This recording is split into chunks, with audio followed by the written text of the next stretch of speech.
It's personal between me and you, and I'm going to do you some serious harm, you big stiff idiot. The Untouchable True School Sports Empire proudly presents something the boxing game's been missing. Hey, what's going on? It's your boy BT, and I came here to talk some boxing with the thousands of True School Sports subscribers. Now, I wanted to talk about Josh Taylor because, quite frankly, you know, the guy is undisputed champion. The guy is one of the top 5 pound-for-pound fighters in boxing. He's accomplished a whole lot. He truly is one of the elite, premier, top shelf, creme de la creme talents in the sport. But not enough people are talking about Josh Taylor. They're not really talking about him, even though he's now the man at 140. And it's crazy because I still feel like Josh Taylor is underappreciated. I still feel like Josh Taylor doesn't get his credit, doesn't get his just due, doesn't get his flowers universally from mainstream, like British media. And even like boxing fans. I think sometimes he gets lost in the shuffle with boxing fans. You know, and it's crazy because when he fought Ramirez, it was a great fight. It was literally a fight where you had 2 undefeated guys in their prime, Olympians, undefeated. I mean, literally everything boxing fans say they want. But that fight was underpromoted, and I remember even here on YouTube, that fight wasn't really talked up enough like it should have been.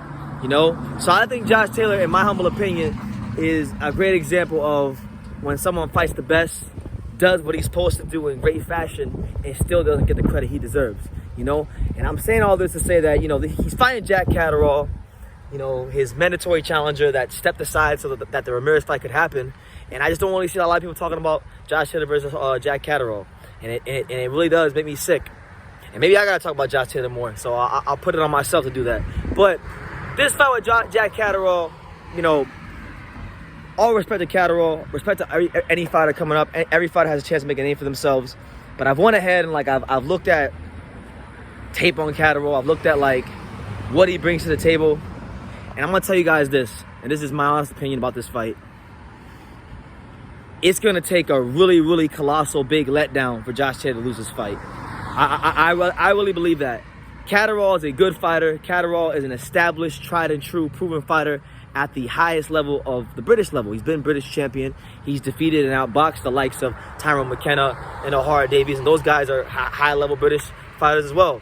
But he's never really mixed it up at the world level. You know what I'm saying? And, you know, he's 26-0 with 13 knockouts, not a big puncher. He's a southpaw like Taylor. I really think this is going to be a case of where, you know, you got a guy who's a good domestic fighter against a guy who's a great world fighter. And that's a big gap. You guys don't understand how big that gap actually is. That's a huge gap. It's one thing to be the man in your town, but to be one of the big men in the world of the sport, that's a whole other animal on its own. And Taylor has done it. Taylor, you know, I've always rated Josh Taylor highly ever since he fought the O'Hara Davies and since he was fighting in America early in his career. This fight's gonna be a fight where I feel like, you know what, Catterall is gonna go in there. He's gonna try to box and whatnot, but I really don't think there's not gonna be much of a feeling out process in this fight. Josh Taylor is a mean, nasty, spiteful fighter, and that's one thing I like about him. And that's why I think I would give him a chance against the likes of Terrence Crawford, because he's extremely mean, spiteful in that ring. And you know, being that they're both southpaw, there's not going to be much of a filling out process, because anybody who knows anything about boxing knows that sometimes it's difficult for a southpaw to fight an orthodox fighter because of the foot positioning. It takes time for the orthodox fighter to adjust to the foot positioning of a southpaw fighter. But when you're a southpaw fighting another southpaw, it's basically like an orthodox fighting an orthodox. It's normal. You have an idea of what's going on. And that's why I don't think there's going to be much of a filling out process. I think Josh Taylor's going to go in there. He's going to, you know, definitely try and get Catterall out of there early. I'm looking at if Taylor can catch Catterall early, you know, I'm looking at Josh potentially getting him out of there within 5 to 6 rounds, you know, because that's just a level that I think he's at. It's no knock on Catterall. I think Catterall is good. Who knows? Maybe he rises to the occasion and fights above a level we've never seen before. You can never ever rule out that possibility for a fighter. But I just really see. I don't really see much of what Catterall can do, because he don't punch harder than Josh Taylor. He's not faster than Josh Taylor. I don't think he's a better or more clever boxer than Josh Taylor. And I've watched Catterall fight. I know he's good. I know he's he deserves to fight. He earned his position. But yeah. So I just want to give my little thoughts on that and say that, yeah, people are not giving Josh Taylor enough credit. I don't see enough videos on YouTube about Josh Taylor. I don't see enough. And I didn't listen. Even when he beat Ramirez, truthfully, I don't think I saw enough videos from the YouTube boxing community about just what it was he accomplished, beating a guy like Jose Ramirez to become undisputed at such an early stage of his career. With, you know, you guys like to always shit on Crawford and say Terrence Crawford didn't beat nobody at 140. Well, he had the tougher run at 140, but I only hear that he had this great run at 140 when people are using it as a point to discredit Terrence Crawford. They don't just prop up Josh Taylor on their own and say, look, man, this is a great fighter from Scotland who's doing some great things, who's giving us some great fights, showing us a great blend of skills like the counter punching, like the power, like the ability to go in there and get in the trench when things get hot. You know, I don't really see people giving him that sort of credit, you know, aside from like the real hardcore boxing fans. I really don't even feel like mainstream boxing media, like the big outlets, I don't even feel like they've given him his credit.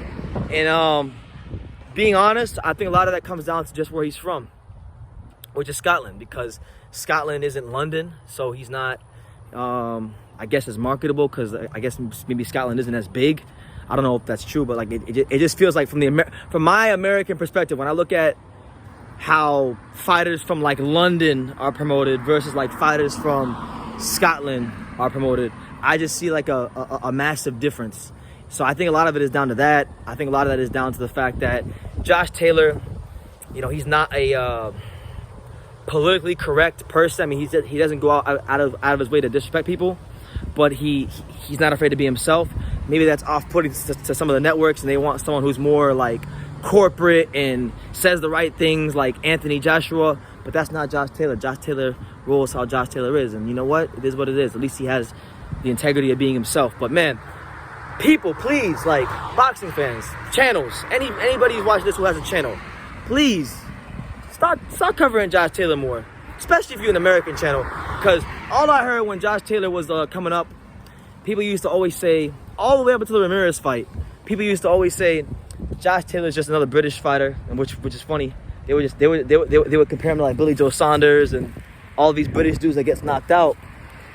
But I kept telling anybody who would listen, I said, look, if you think Josh Taylor's gonna be like these like Luke Campbell and Billy Joe Saunders and these guys that were good fighters, yes, but not nearly as good as advertised, then you are out your damn mind. You know what I'm saying? You are out your damn mind. Josh Taylor is going to be a special fighter. He'll be a pound-for-pound fighter. Nobody believed me until he became undisputed.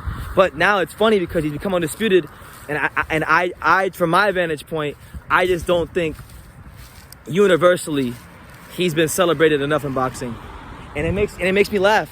It makes me laugh because people say, oh, well, this guy should fight the best fighters, right? But then when you get fighters that actually do what people ask them to do, and they do it in great fashion and give you a great fight, they're just not celebrated to the level they should, in my estimation. Unless the networks and the promoters shove them down your throat, i.e. Canelo Alvarez. Not to hate on Canelo, but I'm using him as an example. When Canelo Alvarez went undisputed, I swear to God, but when he went undisputed, people made it seem like it was like nobody in boxing has gone undisputed in the last 5 years, which is not true. Usyk, Crawford, Taylor, these guys have all gone undisputed. But, you know, no undisputed coronation or run was celebrated like Canelo's. And truth be told, no disrespect to Canelo, but his undisputed run wasn't better than Josh Taylor's. And that's just the truth. There's no two ways about it. If you disagree, then you're just not watching boxing like you think you are. So I'm gonna leave it at that, man. I just want people to give Josh Taylor his just due because he's a hell of a fighter. He's a world-class, creme de la creme, A-level, top-shelf elite fighter. And I'm very excited to see him back in the ring this week. I don't care who he fights. He's one of them guys in boxing. I don't care who he fights. He could fight Jack Catterall, Jack Nicholson, Jack Daniels. I don't give a damn who he fights. I just want to see him fight because he's that damn good. So leave your comments down below. Make sure you guys take the time to subscribe. And like I say in every single one of these videos, you can love me or you can hate me, but I'm just Kip from Daniel. So until next time, take care, guys. Thank you for watching another video on True School Sports, the home of boxing. If you made it this far, do me a favor and do yourself a damn favor. Hit that subscribe button and surely you will not be disappointed. You know, True School Sports bringing you the latest and greatest, the untouchable, you know, boxing content, interviews, news videos, breakdowns, live fight reaction extravaganza. We've got a great community of people here, boxing fans all over the world, from America to the UK to Australia and on and on and on. So join the empire today. Hit that subscribe button. Take care and God bless.